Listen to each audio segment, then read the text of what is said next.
সম্মানিত ভাইরা, নতুন বাংলাদেশের নতুন স্বপ্ন নিয়ে নতুনভাবে আপনাদের কিছু জানাবার জন্য এখানে হাজির হয়েছি। গত 5 আগস্ট আমরা একটা নতুন বাংলাদেশ পেয়েছি, ঠিক কিনা? নতুন বাংলাদেশ,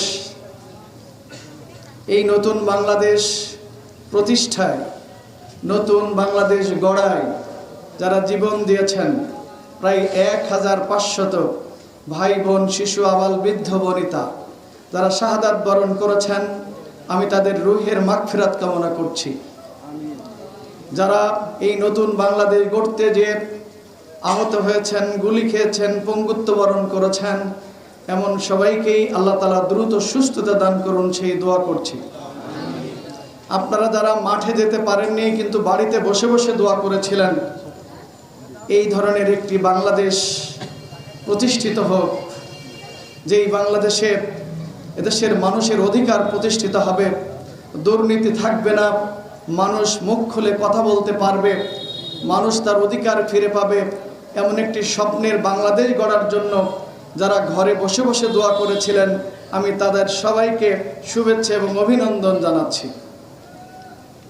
সম্মানিত ভাই ও বন্ধুগণ, বলেছিলাম নতুন বাংলাদেশে আজকে বাংলাদেশ জামাত ইসলামীকে নতুনভাবে পরিচয় করিয়ে দেওয়ার জন্য আপনাদের সামনে এসেছি।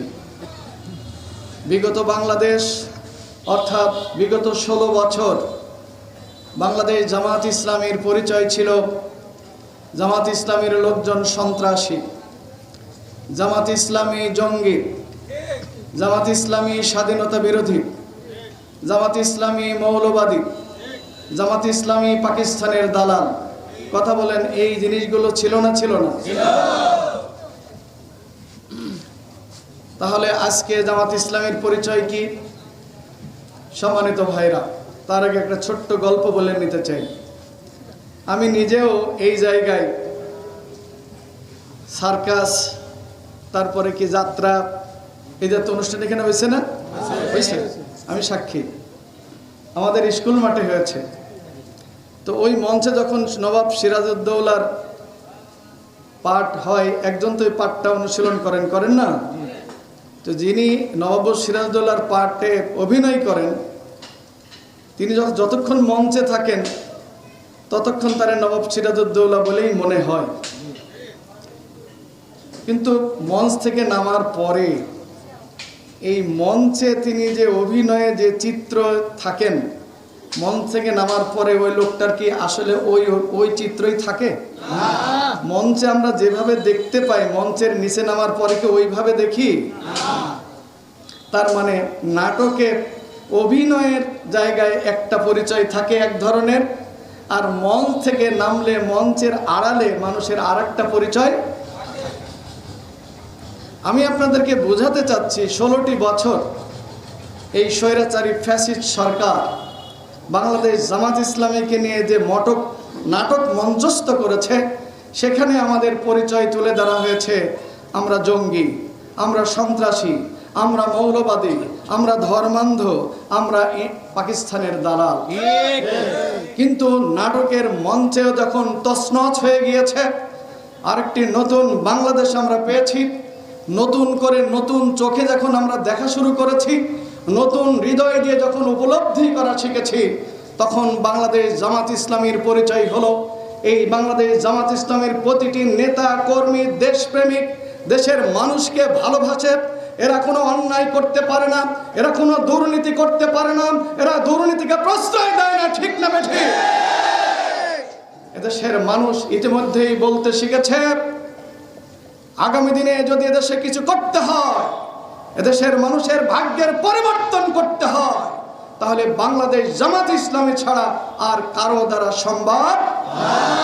কেন এই কথা বলছে এই কারণে 16 বছর এই নাটকের যে অভিনয় জনগণকে দেখানো হয়েছে, সেই অভিনয়ের বিকল্প চরিত্র যখন আজকে জনগণ দেখতে পাচ্ছে, আসলে জামাত কি, আসলে জামাত কর্মী মানে কি, আসলে জামাতের নেতার চরিত্র কি, এটা দেখতে পারার কারণে বাংলাদেশের এখন প্রায় 90% মানুষ তারা আস্থার জায়গা পেয়েছে, আস্থার ঠিকানা পেয়েছে, তাদের আস্থার আশ্রয়স্থল পেয়েছে বাংলাদেশ জামাত ইসলামের মধ্যে, ঠিক না বেঠিক?